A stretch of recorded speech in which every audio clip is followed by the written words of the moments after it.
উনি ওনার মতামত বলতে পারেন, কিন্তু ঈশ্বরকে উনি চ্যালেঞ্জ করতে পারেন না। কী কারণে পারেন না?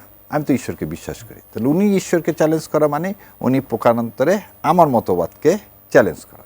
নির্বাচনকে কেন্দ্র করে এগুলো এখন যেটা হচ্ছে এটার ব্যাপকতা আরও বেশি আপনি দেখবেন সামনে। এখন কি আসলেই বিভিন্ন কিছু বলতে মানুষ ভয় পায়? আপনি একটা ছিল যে এই ৫ই আগস্টের পর একটা মানে সবচেয়ে অধিকারের জায়গা ছিল যে আমরা মনের যা ইচ্ছে সেটা সরাসরি বলতে পারবো, সহজে বলতে পারবো। এটি নিয়ে ওই মব বা এটি নিয়ে কোনো আশঙ্কা থাকবে না। ভাইজান আপনি বলছিলেন যে এক ধরনের আবার নিউ ফ্যাসিজমের একটা শঙ্কা দেখা দিয়েছে, আসলে কি তাই?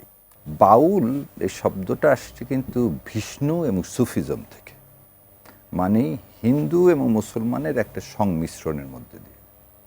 এবং আপনি যদি একটু মনে রাখেন, আকবর দিন ইলাহি বলে একটা ধর্ম প্রচলন করতেছিল।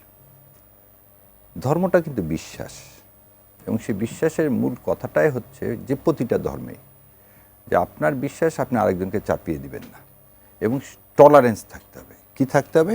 টলারেন্স থাকতে হবে, অপরের প্রতি শ্রদ্ধাবোধ থাকতে হবে। এই ভাই আমি আপনি তিনজন এখানে আছি, আমি এমন কথা বলবো না যেটা আপনাকে আঘাত করে। আজকে লালনকে নিয়ে আমি সোয়াসে গেছিলাম, লন্ডন ইউনিভার্সিটি। সেখানে বাউলকে নিয়ে মানুষ পিএইচডি করছে। বাউলের গানের উপর বাউলের থিমটা কী ছিল?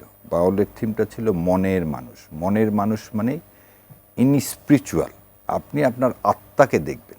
এবং ওই জন্যই কিন্তু ফিরোজ শাহী যখন গান গাইতে গাইতে মারা গেলেন, তখন কিন্তু তার গানটা ছিল কি, আপনারা যদি মনে করে দেখেন যে ঘড়ির কাটার কোনো ভরসা নাই, তাই না?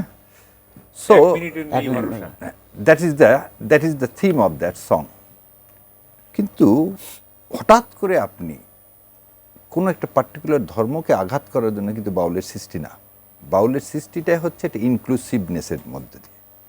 তো আজকে আবুল সরকার ওনার ইয়াটা দেখলাম আমি, উনি ওনার মতামত বলতে পারেন, কিন্তু ঈশ্বরকে উনি চ্যালেঞ্জ করতে পারেন না। কী কারণে পারেন না? আমি তো ঈশ্বরকে বিশ্বাস করি। তাহলে উনি ঈশ্বরকে চ্যালেঞ্জ করা মানে উনি প্রকারান্তরে আমার মতবাদকে চ্যালেঞ্জ করা। তাহলে এই যে টলারেন্স, এই জিনিসটা তো সমাজে থাকবে না। যেমন বাউলেরা কত গান গাচ্ছে না, কতগুলো ছিদ্র আছে না আছে, তাদের যে দেহতত্ত্ব, এগুলো নিয়ে কি কেউ কিছু বলতেছে না? কিন্তু আপনি পার্টিকুলারলি এমন করে কোনো কথা বলতে পারবেন না যেটা সমাজে ইউনিটেডটাকে নষ্ট করে দেয়। সো রাষ্ট্র সেই সময় হস্তক্ষেপ করবে, এটাই স্বাভাবিক। এবং আবুল সরকারকে যে রাষ্ট্র গ্রেপ্তার করছে, আমার কাছে মনে হয় এটা সঠিক। না হলে এই উত্তেজনাটা আরও বেড়ে একটা সহিংসতা হতো, মব। এইটাকে আবার আমি একটু মতবিরোধ করি, মব না। কথা হচ্ছে যে সমাজে আমরা ৩৬শে জুলাই যেটা দেখছি, তাকে যদি আমরা মব বলি তাহলে অসম্মান করা হবে।